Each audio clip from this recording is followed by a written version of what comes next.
Etsy is too saturated and all the good niches are taken. True or false? False. I guess the first question is, what is a good niche, right? And so the most obvious lowest hanging fruit, like a wedding or baby, right? If we use those as the big overhead overarching things as a niche, then yes, those two things have a lot of competition in them, right? But when we're thinking about competition and we're thinking about niches, the thing I think, Scott, that most people overlook is that we need to understand, one, what our number is. And you and I have talked about this in the past, right? Even a very low competition, low volume niche could be the right niche for somebody. But in the case of a high competition, high volume niche, if I want to make $5 million the first year in the wedding space, is that possible? Yes. Is there a lot of competition that would stop that from happening? Yes, but the numbers are still there. And so we would just have to do the work. And when it comes to niches, whether we're talking about Etsy, Amazon, building websites, right? The thing I think that a lot of people miss is it's all about the entry angle. So if we want to be in the wedding niche and we say, hey, wedding t-shirts are oversaturated, well, that's one product type. Let's look at the other things that people need for weddings, right? Is it a planner? Okay, digital planners for weddings might be oversaturated. Is it party favors? Is it placemats? Is it whatever, right? And if we can find one or two products that are being underserved in that market, then we can make our way into an oversaturated niche, right? Something that you would otherwise stay away from. The other side of that is, once we get our foot in the door, our job is to then start launching products and building our brand and our audience. And by doing that, as we start to launch more and more competitive products, we're able to conquer even really competitive niches, right?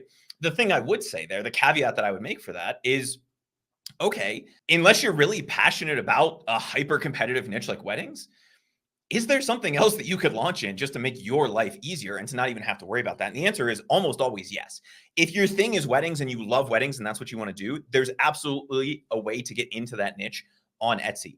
But if it's just one of many things that you're interested in, my suggestion would be, yes, take a look at a less competitive niche, unless you really, really love the wedding stuff. Right. So you can definitely rank and compete in a competitive niche. It's a matter of finding the way to get your foot in the door. But if you don't have to still reach your goal, then I would probably go that route. Does that make sense? Yeah, no, 100%. And I'm going to go with false as well.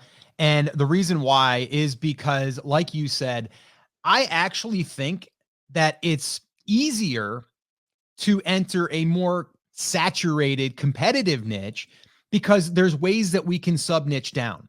So instead of us going after the entire wedding market or baby market, we can go after a small portion of that audience and really just go after, maybe it's invitations, or maybe it is planner templates, but they are for the bachelorette party or whatever, right? Like, so maybe I am going to just sub niche and drill down versus going after the entire niche. And again, like Chris said, if you're passionate about something, why not go after it? And the thing is with what we're doing on Etsy is we're a lot of times creating design, right? So we're creating designs that are unique. So that makes us be able to create things that not everyone else is selling. Now, it might be similar, but it's not the exact same thing, or at least it shouldn't be.